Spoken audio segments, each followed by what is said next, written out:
ఇది ఆవు పేడనండి. ఇప్పుడు ఫ్రెష్ ఆవు పేడ, ఇప్పుడు తీసినటువంటి ఆవు పేడ.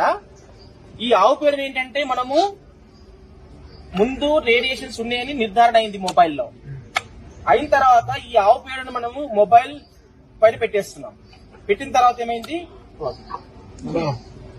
జై గోమాత. దీని నుంచి వచ్చేటటువంటి నెగిటివ్ రేడియేషన్స్ ఎంత సర్కిల్ లో మనకి ప్రభావం చూపిస్తుంది. ఒకసారి అది చూపిస్తా. మీరు దీన్ని ఏం చేస్తారంటే ఇది పెట్టి మనకు పెట్టండి. ఇప్పుడు దీని యొక్క ఎఫెక్ట్ ఇది 100% చూపిస్తుంది ఎఫెక్ట్. ఓకే, నెగిటివ్ రేడియేషన్ 100% చూపిస్తుంది. ఇది మనము ముందుకు వెళ్ళి చూస్తే, సైడ్ ఇవ్వండి, సైడ్ ఇవ్వండి. ఈ రేడియేషన్ ఎంత దూరం ఉందో మనకు తెలియజేస్తుంది. దాని ఎఫెక్ట్ ఇక్కడ వరకు ఉంది.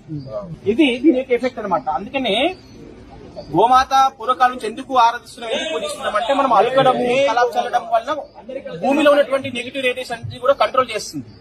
కాబట్టి ఈ రకంగా మనం గుర్తుంచుకోవాలనే విషయం.